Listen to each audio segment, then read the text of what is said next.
नमस्कार दोस्तों, स्वागत है आप सभी का कॉलिंग क्लासेज में। हम लोग देखना शुरू किए थे बीपीएससी का टेस्ट सीरीज, जिसमें से सबसे पहले हम लोग क्या स्टार्ट किए थे, इसका सेक्शन वाइज टेस्ट सीरीज। और टोटल 12 तक हम लोग कंप्लीट कर लिए हैं सेक्शन टेस्ट। आज हम लोग देखेंगे सेक्शन टेस्ट नंबर 13 और 14 को देखेंगे। सेक्शन टेस्ट 13 में बिहार का भूगोल से क्वेश्चन होगा। तो चलिए शुरू करते हैं क्वेश्चन नंबर फर्स्ट से। निम्नलिखित में से कौन सा कथन सही है? तो निम्नलिखित में से कौन सा कथन सही दिया गया? पहला, हाजीपुर गंडक नदी के किनारे स्थित है।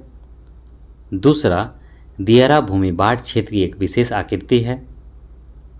और तीसरा, बिहार में गंडक नदी सर्वाधिक गति से प्रभावित होती है। और चौथा हो गया, एशिया का सबसे बड़ा जलप्रपात हुंडरू रांची में स्थित है। तो इसका जो हो जाएगा सही, ये पहला, दूसरा और चौथा सही दिया गया है, तीसरा इसका गलत है। नेक्स्ट क्वेश्चन देखेंगे, क्वेश्चन नंबर 2।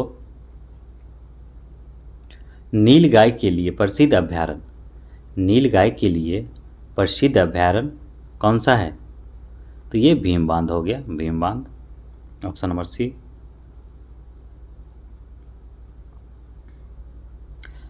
गंगा के दक्षिणी भाग के मैदान में प्राचीन जलोढ़ मृदा को निम्नलिखित में से किस नाम से पुकारते हैं? तो उन्हें पुकारा जाता है किस नाम से? प्राचीन जलोढ़ को, तो इसे पुकारा जाता है करेल केवाल मृदा से। करेल केवाल मृदा से पुकारा जाता है, किसे कहा जाता है? जलोढ़ मृदा को। Question number 4। प्रोफेसर इनायत अहमद एवं प्रोफेसर राम परवेश सिंह ने बिहार को कितने भौगोलिक प्रदेशों में बांटा है? तो कितने भौगोलिक प्रदेशों में बांटा बिहार को इनायत अहमद एवं प्रोफेसर राम परवेश सिंह के द्वारा? तो ये बांटे हैं 10 भौगोलिक प्रदेशों में। Question number 5। Vikramshila Ganga dolphin अभ्यारण्य कब स्थापित किया गया? विक्रमशिला गंगा डॉल्फिन अभ्यारण्य कब स्थापित किया गया? ये स्थापित किया गया वर्ष 1990 में। कहाँ है ये? विक्रमशिला भागलपुर में।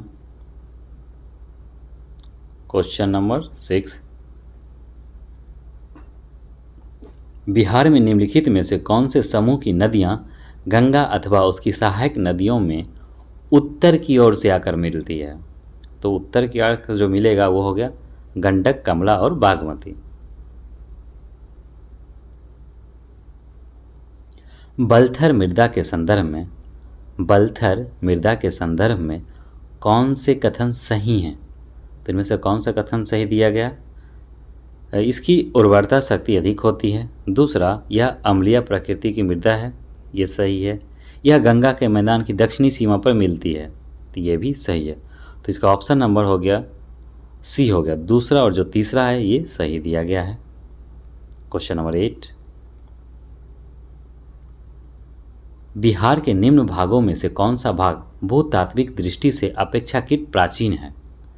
बिहार के निम्न में से कौन से भाग भूतात्विक दृष्टि से अपेक्षाकृत प्राचीन है? तो वो कौन सा भाग है? तो रोहतास का पठार। निम्न में से किन जिलों में तराई क्षेत्र के वन पाए जाते हैं? निम्न में से किन जिलों में तराई क्षेत्र के वन पाए जाते हैं? तो ये पाया जाता है पूर्णिया में। तेल नदी निम्नलिखित नदियों में से किसकी सहायक नदी है? तो तेल नदी किसका सहायक नदी है? तो ये घाघरा नदी का सहायक है। बिहार का अधिकांश क्षेत्र आच्छादित है। तो बिहार का जो अधिकांश क्षेत्र है वो कछारी मृदा से आच्छादित है। ऑप्शन इसका हो गया बी, हो गया 11 का। Question number 12। India state of forest report 2021 के अनुसार बिहार में कुल वन आवरण कितना है? तो ये जो 2021 का जो रिपोर्ट है, ये रिपोर्ट हर 2 वर्ष पे लाया जाता है केंद्र सरकार के द्वारा।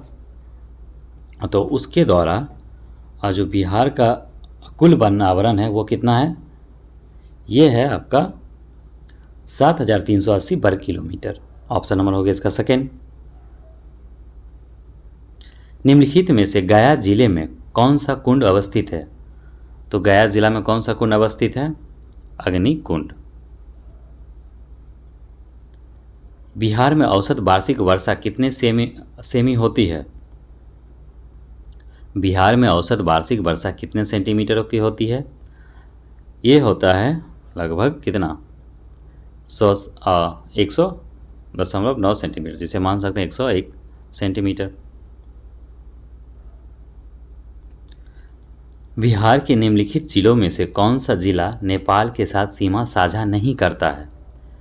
तो इसमें जो है नेपाल के साथ जो साझा नहीं करता है वो बिहार का कौन सा जिला हो गया? तो ये पूर्णिया नहीं करता, मधुबनी नहीं करता है। इसमें कौन सा होगा 15 का? ये बी नहीं, मधुबनी करेगा, सीतामढ़ी भी करेगा। तो इसका ऑप्शन क्या हो गया? जो नहीं करेगा ऑप्शन नंबर हो गया बी। जो पूर्णिया है ये नेपाल के साथ अपना सीमा को साझा नहीं करता है। निम्नलिखित नदियों में से कौन सी नदी बिहार से होकर बहती है? तो कौन सा नदी हो गया? ये तो गंगा हो गया, कावेरी। ये तो कहाँ का हो गया? ये साउथ का नदी हो गया। तो इसका ऑप्शन हो गया गंगा। निम्नलिखित महीनों में से कौन सा एक बिहार में अधिक लंबे दिनों वाला महीना है? तो कौन सा मंथ हो गया वो? तो ये जून का मंथ हो गया। चलिए नेक्स्ट क्वेश्चन देखेंगे। Question number 18। बिहार का अक्षांशीय विस्तार है, तो बिहार का जो अक्षांशीय विस्तार है वो कितना है? तो ये है 24 डिग्री 21 मिनट 10 सेकेंड से लेकर 27 डिग्री 31 मिनट 15 सेकेंड। ऑप्शन हो गया इसका फर्स्ट, जो अक्षांशीय विस्तार है किसका? बिहार का। सर्वाधिक जनसंख्या घनत्व के अनुसार जिलों का सही क्रम बताइए। सर्वाधिक जनसंख्या घनत्व के अनुसार जिलों का जो सही क्रम हो जाएगा वो हो जाएगा कौन सा? ऑप्शन नंबर सी हो जाएगा। तो पहला कौन सा हो जाएगा? शिवहर, फिर आ जाएगा पटना, क्या पूछ रहा? सही क्रम बताइए। शिवहर, पटना, दरभंगा और फिर आ जाएगा वैशाली। जनसंख्या घनत्व के बारे में पूछा गया। शिवहर का सबसे ज़्यादा है 8882 प्रति व्यक्ति वर्ग किलोमीटर में। एक वर्ग किलोमीटर में 1882 व्यक्ति है। नेक्स्ट देखेंगे क्वेश्चन नंबर 20। निम्नलिखित कथनों पर विचार कीजिए। पहला, अररिया में जनसंख्या वृद्धि दर खगड़िया से कम है। अररिया में जनसंख्या वृद्धि दर खगड़िया से कम है। दूसरा, बिहार के केवल 2 जिलों की आबादी 10 लाख से कम है। और तीसरा, 0 से 6 वर्ष के आयु वर्ग का लिंगानुपात बिहार में 935 है। तो उपयुक्त में से कौन सा कथन सही है? तो इनमें से कौन सा कथन सही दिया गया? तो इसमें जो केवल तीसरा है यही सही दिया गया, बाकी इसका दोनों गलत है। बिहार में जूट का सर्वाधिक उत्पादन कहाँ होता है? तो बिहार में जो सर्वाधिक जूट का जो उत्पादन होता है, प्रोडक्शन, ये होता है पूर्णिया एवं कटिहार में। सर्वाधिक लिंगानुपात के अनुसार जिलों का सही क्रम बताइए। ये क्वेश्चन थोड़ा सा टफ हो गया, ये जिलों का पूछ लिया है। और 22 जो हो जाएगा ऑप्शन, सही ऑप्शन हो जाएगा ऑप्शन नंबर बी। अर्थात जो सर्वाधिक लिंगानुपात का जो हो जाएगा जिलों का सही क्रम कौन सा हो जाएगा? पहला हो जाएगा सबसे ज़्यादा कहाँ लिंगानुपात? गोपालगंज, फिर सिवान, फिर सारण और लास्ट में किशनगंज। आर्थिक सर्वेक्षण 2020-21 के अनुसार बिहार में राष्ट्रीय राजमार्गों की कुल लंबाई है। तो ये आर्थिक सर्वेक्षण 2020-21 के बारे में पूछा गया। तो बिहार में टोटल जो नेशनल हाईवे की लंबाई है वो कितना था 2020-21 के सर्वेक्षण के अनुसार? आर्थिक सर्वेक्षण तो ये था 5075.05 किलोमीटर। बिहार में निम्नलिखित में से कौन सा रेशम सिल्क बस उत्पादक केंद्र है? तो ये हो गया भागलपुर, सिल्क सिटी भी कहा जाता है बिहार का। नेक्स्ट देखेंगे क्वेश्चन नंबर 25। न्यूनतम जनसंख्या के अनुसार जिलों का अवरोही क्रम बताइए। अवरोही मतलब घटते क्रम हो गया। तो न्यूनतम जनसंख्या के अनुसार तो सबसे पहले ज़्यादा किसका हो जाएगा, फिर उससे कम, फिर उससे कम, फिर ये हो गया घटते क्रम में। तो इसका ऑप्शन हो जाएगा जो जनसंख्या का न्यूनतम जनसंख्या के अनुसार जिलों का अवरोही क्रम कौन सा हो जाएगा, ऑप्शन नंबर हो जाएगा फर्स्ट होगा, शेखपुरा, शिवहर, अरवल और लखीसराय। पटना हवाई अड्डे को किस नाम से जाना जाता है? तो पटना हवाई अड्डा का क्या नाम है? जयप्रकाश नारायण अंतर्राष्ट्रीय हवाई अड्डा, इंटरनेशनल हवाई अड्डा। उत्तर बिहार किसके लिए प्रसिद्ध है? तो उत्तर बिहार प्रसिद्ध है बाढ़ के लिए, यहाँ पे काफ़ी बाढ़ आता है। पूर्वी पश्चिमी गलियारा के अंतर्गत बिहार से गुजरने वाले कौन सा राष्ट्रीय राजमार्ग आते हैं? तो कौन सा नेशनल हाईवे आते हैं? ये आता है NH 28 और NH 31। अब बिहार की प्रथम बहुउद्देशीय परियोजना है, तो बिहार की प्रथम बहुउद्देशीय परियोजना कौन सा है? तो ये सोन परियोजना है। सूची को सूची 2 से सुमेलित कीजिए। सुमेलित करते हैं तो इसका जो हो जाएगा अबरक कहाँ हो जाएगा? फर्स्ट का हो जाएगा गया। स्वर्ण कहाँ से मिलता है? तो ये मुंगेर। डोलोमाइट हो जाएगा कहाँ? रोहतास। और पेट्रोलियम हो जाएगा पूर्णिया। तो 30 जो आंसर हो जाएगा सी हो जाएगा, ऑप्शन नंबर सी सही सुमेलित किया गया है। निम्नलिखित में से कौन से खनिज बिहार में मिलते हैं? तो इनमें से कौन सा खनिज है जो बिहार में मिलता है? तो ये हो गया आपका, मिलेगा कोयला मिल जाएगा और फिर मैग्नीज भी मिल जाएगा। ऑप्शन इसका क्या हो गया? सी हो गया। 31 का option number C. Question number 32 देखेंगे। बिहार राज्य में पुरुष एवं महिला साक्षरता दर कितनी है? तो पुरुष का 71.2 और महिला का 51.5 है, और टोटल कितना है? 61.8 के आसपास है। तो फर्स्ट हो गया 32 का ऑप्शन नंबर फर्स्ट। निम्न में से किस राज्य में 70% से कम सिंचित भूमि क्षेत्र है? तो निम्नलिखित में से किस राज्य में 70% से कम सिंचित भूमि क्षेत्र है? तो ये कहाँ है? ये हो गया बेगूसराय में। राज्य जिला होना चाहिए ना, तो बेगूसराय हो जाएगा। राजगीर में स्थित कबूतरा और नाकिया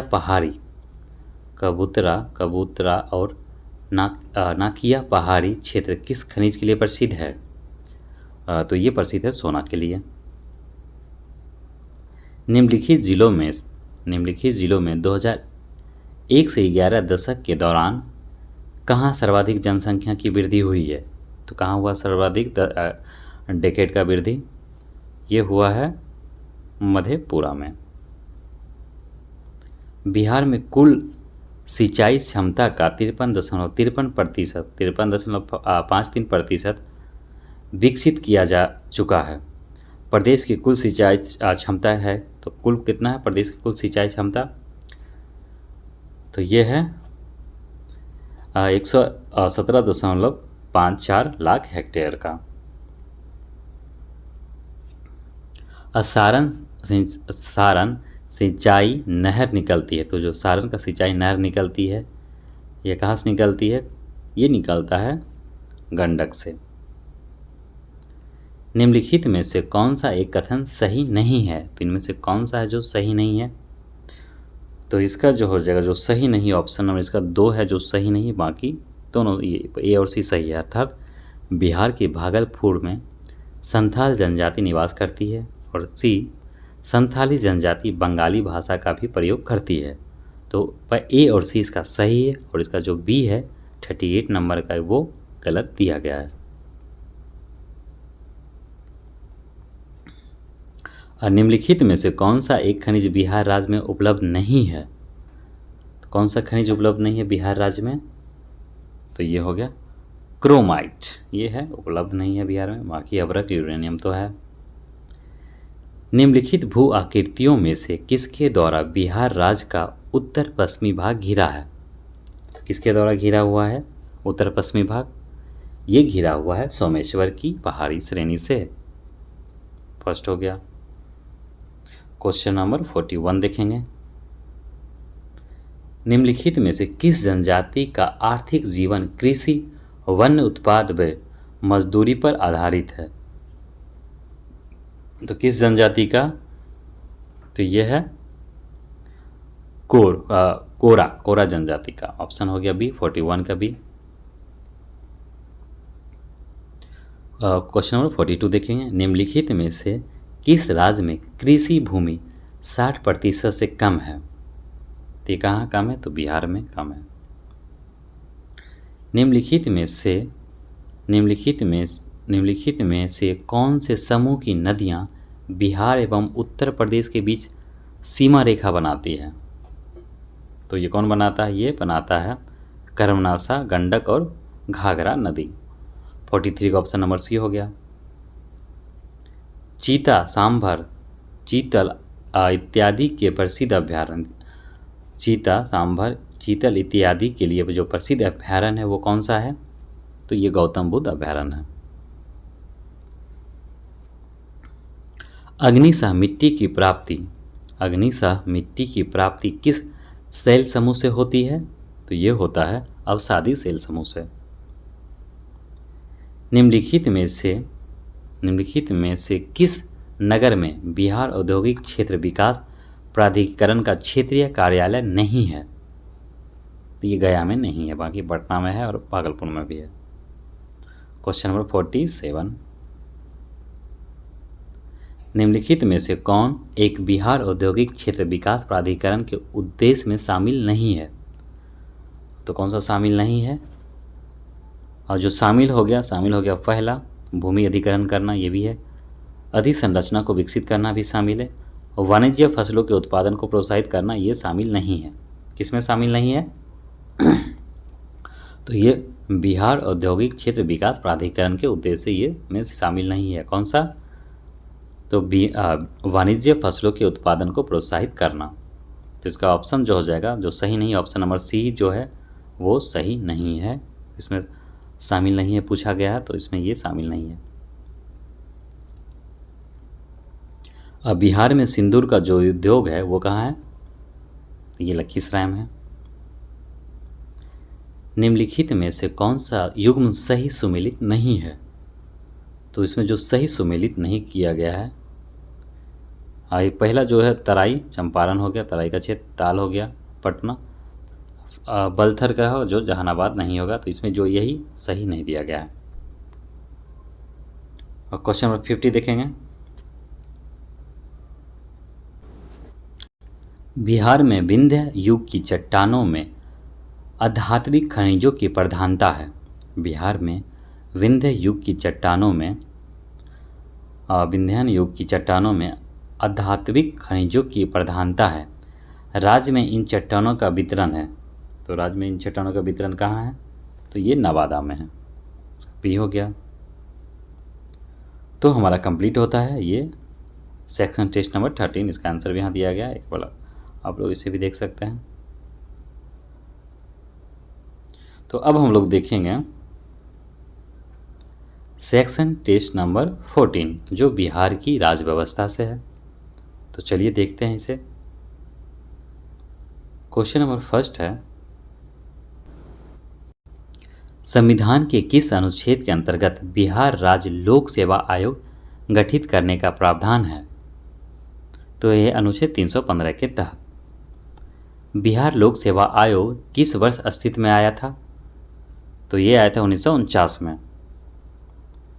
बिहार मानवाधिकार आयोग के प्रथम अध्यक्ष कौन थे? बिहार मानवाधिकार आयोग के जो प्रथम अध्यक्ष थे वो थे श्री S.N. झा। निम्नलिखित कथनों पर विचार कीजिए। बिहार विधानसभा के सदस्यों की कुल संख्या 243 है। बिहार विधान परिषद के सदस्यों की कुल संख्या 75 है। और तीसरा, विधानसभा तथा विधान परिषद मिलकर राज्य विधानमंडल का निर्माण करता है। तो उपयुक्त में से कौन सा कथन सही है? तो इसमें से कौन सा कथन सही है? तो इनमें से तीनों जो है वो सही है। ऑप्शन नंबर हो गया इसका B. Next question, question number 5। Bihar मानवाधिकार आयोग का गठन किस अधिनियम के अंतर्गत किया गया था? तो ये किया गया था मानवाधिकार संरक्षण अधिनियम 1993 के तहत। पंचायती स्तर पर महिलाओं को 50% आरक्षण सर्वप्रथम किस राज्य में दिया गया था? तो ये भी बिहार में दिया गया है। क्वेश्चन नंबर 7 सुमेलित करना है सूची 1 को सूची 2 से। बीपीएससी के प्रथम अध्यक्ष कौन हो जाएंगे? तो बीपीएससी के जो प्रथम अध्यक्ष थे वो थे, एक मिनट, राजन धारी सिन्हा फर्स्ट हो गया, पहला का दूसरा। और बिहार के प्रथम राज्यपाल कौन थे? तो बिहार के जो प्रथम राज थे जयराम दौलत राम। बिहार के प्रथम मुख्यमंत्री श्री कृष्ण सिंह। और बिहार के प्रथम वित्त मंत्री अनुग्रह नारायण सिन्हा। तो इसका हो गया ऑप्शन नंबर ए हो गया 7 का। क्वेश्चन नंबर 8 देखेंगे। निम्नलिखित कथनों पर विचार कीजिए। वर्ष 1936 में बिहार से उड़ीसा पृथक हुआ था। वर्तमान में उड़ीसा क्या हो गया? ओडिशा हो गया। तो वर्ष 1936 में बिहार से उड़ीसा पृथक होता, सही है। कब होता है? 1 अप्रैल को होता है। दूसरा, वर्ष 2000 में झारखंड राज्य बिहार से अलग हुआ, ये भी सही है, 15 नवंबर को। और बिहार मानवाधिकार आयोग का गठन वर्ष 2008 में किया गया। तो इसमें बोला उपयुक्त में से कौन सा सही है? तो इसमें से तीनों जो सही दिया गया, ऑप्शन नंबर बी।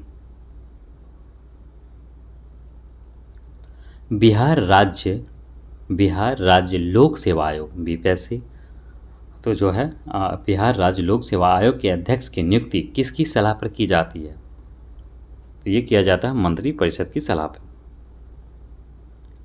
संविधान के किस अनुच्छेद के अंतर्गत बिहार की पंचायती राज व्यवस्था में आरक्षण की व्यवस्था है? संविधान के किस अनुच्छेद के अंतर्गत बिहार की पंचायती राज व्यवस्था में आरक्षण की व्यवस्था है? तो किस अनुच्छेद के तहत? तो ये हो गया अनुच्छेद 243 के घ के तहत। बिहार में नगर निगम की कुल संख्या कितना है? बिहार में नगर निगम कुल कितना संख्या है? तो ये है 12। और जो सबसे लेटेस्ट कौन था? कमेंट करके बताइएगा आप लोग ज़रूर। चलिए, ये है बिहार में नगर निगम कुल संख्या कितना हो गया? तो 12 हो गया। अब बिहार के संदर्भ में क्षेत्र पंचायत में सचिव की भूमिका कौन निभाता है? कौन निभाता है? तो ये निभाता है बीडीओ। पटना नगर निगम की स्थापना कब हुई थी? पटना नगर निगम का स्थापना होता है वर्ष 1952 में। निम्नलिखित जिलों में से कहाँ वर्ष 2001 से 11 के दौरान जनसंख्या में सर्वाधिक वृद्धि हुआ है? तो ये कहाँ हुआ था? ये हुआ था मधेपुरा में। बिहार के किस नगर निगम में अनुसूचित जाति के लिए सीटें आरक्षित है? तो कहाँ है? ये गया में है। और गया में ऐसी कैटेगरी है भी सबसे ज़्यादा है गया में। बिहार प्रशासन की सबसे छोटी इकाई है? तो बिहार प्रशासन की जो सबसे छोटी इकाई है वह है ग्राम पंचायत। नेक्स्ट देखेंगे क्वेश्चन। अब बिहार नगर पालिका अधिसूचना के अंतर्गत महिलाओं के लिए कितनी सीटें आरक्षित है? 5। Question number 18। निम्नलिखित युग्मों में से कौन सा युग्म सही सुमेलित नहीं है? तो इसमें जो सही सुमेलित नहीं है वो कौन सा है? 18 का इसमें नहीं पूछा गया। तो जो राज्यपाल राजेंद्र आलकेरकर, नहीं, गलत हो गया। उच्च न्यायालय के मुख्य निम्नलिखित युग्मों में कौन सा, एक मिनट, निम्नलिखित युग्मों में से कौन सा युग्म सही सुमेलित नहीं है? तो नहीं पूछा गया। इसमें जो सही सुमेलित नहीं है ये तो सही है। पहला, जो राज्य के राज्यपाल हैं ये कौन है? राजेंद्र आर्लेकर है। दूसरा, उच्च न्यायालय के मुख्य न्यायाधीश विनोद चंद्रन है। और राज्य के मुख्य सचिव अमित सुबहानी है। तो इसमें तो सभी सही है। तो गलत पूछा, गलत इसमें से एक भी नहीं है। तो सही सुमेलित नहीं है।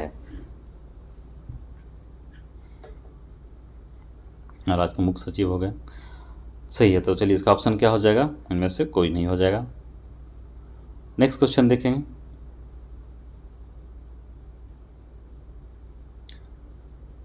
निम्नलिखित कथनों पर विचार कीजिए। पटना उच्च न्यायालय की स्थापना फरवरी 1916 में की गई। दूसरा, पटना उच्च न्यायालय द्वारा अप्रैल 2019 में हिंदी भाषा में याचिकाएं स्वीकार की जा रही है। और तीसरा, विनोद चंद्रन को मार्च 2023 में पटना उच्च न्यायालय का मुख्य न्यायाधीश नियुक्त किया गया है। तो इसका क्या हो जाएगा आंसर? तो इसका हो जाएगा जो सही दिया गया, इसमें तीनों सही दिया गया है। बिहार की प्रशासनिक व्यवस्था में राज्यपाल एवं राज्य मंत्रिमंडल के बीच की कड़ी के रूप में कार्य करता है। कौन करता है? तो ये करता है मुख्यमंत्री। बिहार राज्य मंत्री परिषद का गठन किस अनुच्छेद के अंतर्गत किया जाता है? बिहार राज्य मंत्री परिषद का जो गठन किया जाता है वो अनुच्छेद कौन सा हो गया? अनुच्छेद 163 के तहत। भोजपुर जिले का मुख्यालय कहाँ है? तो भोजपुर जिला का जो मुख्यालय है वो कहाँ है? ये हो गया भभुआ। भभुआ नहीं, आरा, भोजपुर आरा हो जाएगा। बिहार राज्य में महिला आयोग की नियुक्ति कौन करता है? बिहार राज्य में महिला आयोग की जो नियुक्ति करता है आयोग का, ये किसके द्वारा किया जाता है? ये किया जाता है राज्यपाल के द्वारा। बिहार के पूर्व मुख्यमंत्री श्री कृष्ण सिंह का जन्म किस जिले में हुआ था? तो श्री कृष्ण सिंह का जो जन्म होता है वो कहाँ होता है? ये हुआ है शेखपुरा में। Question number 25।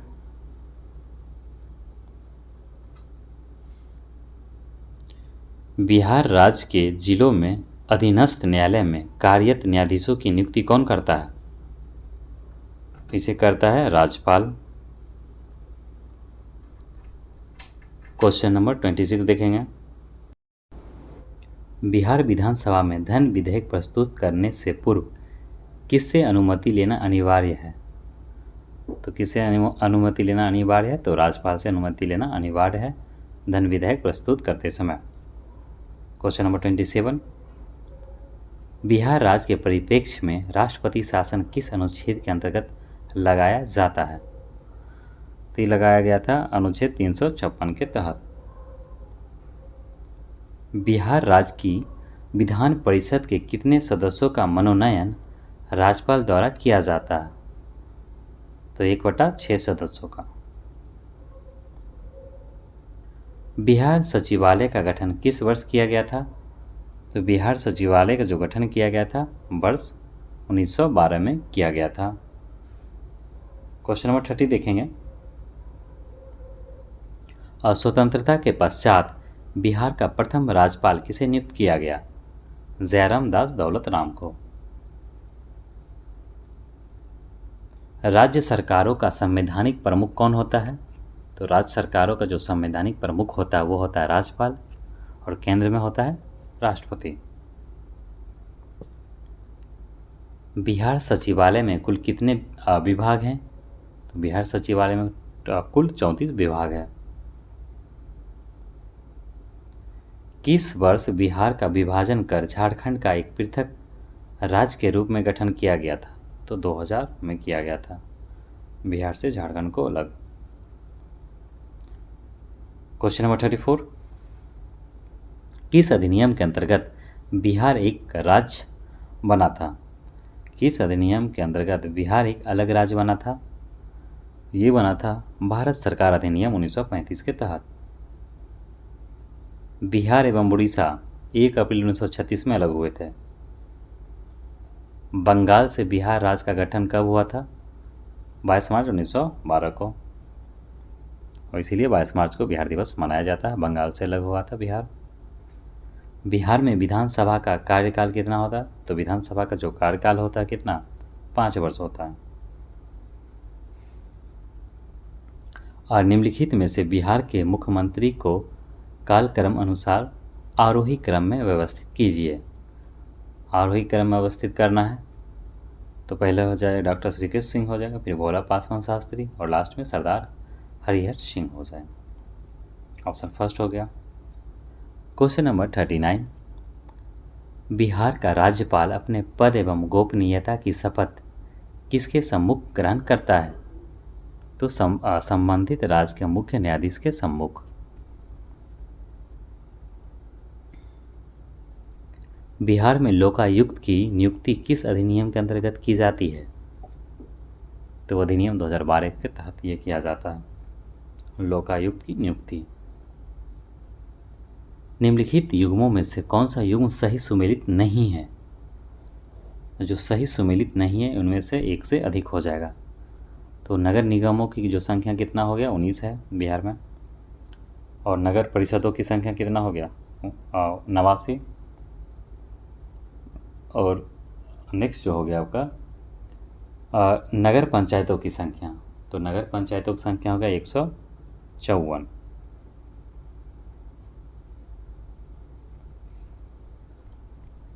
क्वेश्चन नंबर 42, निम्नलिखित कथनों पर विचार कीजिए। बिहार में प्रखंडों की संख्या 534 है। बिहार में अनुमंडलों की संख्या 101 है। और बिहार में पुलिस जिलों की संख्या 43 है। तो उपयुक्त में से कौन सा कथन सही है? तो इसका पहला और दूसरा सही है, तीसरा गलत है। बिहार विभाजन से पूर्व किसका हिस्सा था? तो बिहार विभाजन से पूर्व किसका हिस्सा था? तो ये हिस्सा था बंगाल प्रेसिडेंसी का। और कब अलग होता है? 1912 में, 22 मार्च 1912।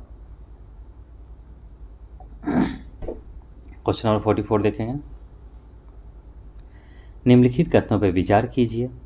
बिहार लोक सेवा आयोग 1 अप्रैल 1949 को अस्तित्व में आया। दूसरा, बिहार राज्य में महिला आयोग का गठन मतों के आधार पर किया जाता है या किया गया। बिहार राज्य में महिला आयोग का गठन महिलाओं के अधिकारों के संरक्षण तथा उनके कल्याण के कार्यक्रमों की देखभाल के उद्देश्य से किया गया। तो इसमें से कौन सा हो जाएगा? इसमें जो हो जाएगा सही, ये ऑप्शन नंबर हो जाएगा सी हो जाएगा। पहला और तीसरा इसका सही है, दूसरा गलत है। क्वेश्चन नंबर 45 देखें। किस समिति की सिफारिश के आधार पर बिहार पंचायती राज अधिनियम में संशोधन किया गया था? यह किया गया था बलवंत राय मेहता समिति के सिफारिश पर। क्वेश्चन नंबर 46, बिहार में मानवाधिकार आयोग की स्थापना कब हुई थी? तो बिहार में मानवाधिकार आयोग की जो स्थापना होता है ये कब होता है? 3 जनवरी 2000 को। निम्नलिखित में से कौन विधानमंडल का अंग है? तो विधानमंडल का जो अंग हो जाएगा कौन सा हो जाएगा? ये होगा राज्यपाल। और यहाँ तो बाकी कुछ इसमें होगा नहीं, कार्यपालिका भी नहीं होगा, ये भी नहीं होगा। राज्यपाल होता है, विधान परिषद और विधान सभा होता है। क्वेश्चन नंबर 48, बिहार में पंचायती राज अधिनियम कब पारित हुआ? बिहार में पंचायती राज अधिनियम कब लागू होता है? ये लागू होता है वर्ष 1947 में। बिहार सोशलिस्ट पार्टी के संस्थापक कौन थे? तो बिहार सोशलिस्ट पार्टी के जो संस्थापक थे वो थे जयप्रकाश नारायण। चलिए मैं इसमें कह रहा निम्नलिखित युग्मों में से कौन सा युग्म सही सुमेलित नहीं है? तो इसमें से कौन सा सही सुमेलित नहीं दिया गया है? तो देखते हैं इसको, क्वेश्चन नंबर 50 को। तो इधर प्रमंडल दे दिया है, उधर जिले दे दिया है। हाँ, टोटल कितना प्रमंडल है? तो 9 है। और देखिए सारण में कौन कौन सा शामिल हो जाएगा? तो सारण प्रमंडल में हो जाएगा। कौन कौन सा जिला? सारण, सिवान और गोपालगंज। ये तो सही दिया गया है। पूर्णिया में दिया गया है, पूर्णिया में कटिहार, पूर्णिया और किशनगंज। पूर्णिया में पूर्णिया, किशनगंज और कटिहार। तो सही सुमेलित नहीं है पूछा है। तो इसका जो हो जाएगा तो पूर्णिया में आ जाएगा, कटिहार भी आ जाएगा, और कौन सा जिला आ जाएगा? कटिहार, किशनगंज और पूर्णिया भी तो होगा। तो इसका तो ये भी सही दिया गया है। कोसी में आ जाएगा। कौन कौन सा कोसी में आ जाएगा आपको? सहरसा, सुपौल और मधेपुरा। सहरसा, सुपौल और मधेपुरा। सहरसा, सुपौल और मधेपुरा। अकरिया क्या दिया, ये तो गलत दिया गया, तो इसका तीसरा तो गलत हो गया। तो 50 का जो है सी, ये तो जो 3 नंबर है ये तो गलत हो गया पहले, जबकि दूसरा में है पूर्णिया में कौन कौन सा ज़िला आता है, पूर्णिया, अररिया, किशनगंज, कटिहार। पूर्णिया, अररिया, किशनगंज और कटिहार, इसमें अररिया नहीं दिया गया, एक ज़िला और आ जाएगा। तो इसके अनुसार इसका ये दोनों गलत हो जाएगा, क्योंकि इसमें कौन सा छूट रहा है, पूर्णिया में, तो पूर्णिया में एक और छूट रहा है, अररिया। ये गलत हो गया, सही सम्मिलित नहीं, तो ऑप्शन भी हो गया इसका बी। तो चलिए कंप्लीट हम लोग कर लिए, कौन सा, हम लोग सेक्शन टेस्ट देख लिए, 13 और 14 को देख लिए। चलिए हम लोग नेक्स्ट वीडियो में बात करेंगे इसका आगे का सेक्शन टेस्ट। चलिए दोस्तों, अगर वीडियो अच्छी लगे तो आप लोग ज़रूर लाइक कीजिएगा।